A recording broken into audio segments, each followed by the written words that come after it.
माफ करा दादा, आम्हा तुम्हाला विसरू शकलो नाही. माफ करा दादा, आम्हा तुम्हाला विसरू शकलो नाही.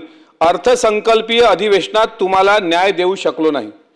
विधिमंडळातील अर्थमंत्री तुम्ही न्याय आम्हा देत होता. राज्याच्या हितासाठी मात्र अहोरात्र झटत होता. सातत्याने प्रयत्न करून हाती काही आले नाही. माफ करा दादा, आम्हा तुम्हाला न्याय देऊ शकलो नाही. जिथे असाल तिथून आम्हा वारे पठ्ठ्या म्हणत असाल. दुनियेला न्याय देणारा मी अन्याय पाहून हसत असाल. कामाच्याच माणसाला आम्ही समजू शकलो नाही. माफ करा दादा, आम्हाला तुम्हाला विसरू शकलो नाही. काळजाचा विषय तुमचा महाराष्ट्र का हो पेटला नाही. ब्लॅक बॉक्स तर सोडा, साधा सीसीटीव्ही दिसला नाही.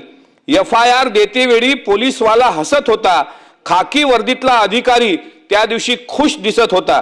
ज्यांना तुम्ही सॅल्यूट केला तो सुद्धा हळहळला नाही. माफ करा दादा, आम्हा तुम्हाला विसरू शकलो नाही. जनता दरबार तुमच्या, तुम्ही घेतलेला जनता दरबार तोच तुमच्या कामी येईल.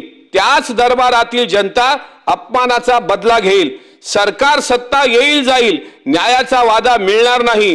कितीही पिढ्या खपल्या तरी अजित दादा घडणार नाही. माफ करा दादा, आम्हाला तुम्हाला विसरू शकलो नाही.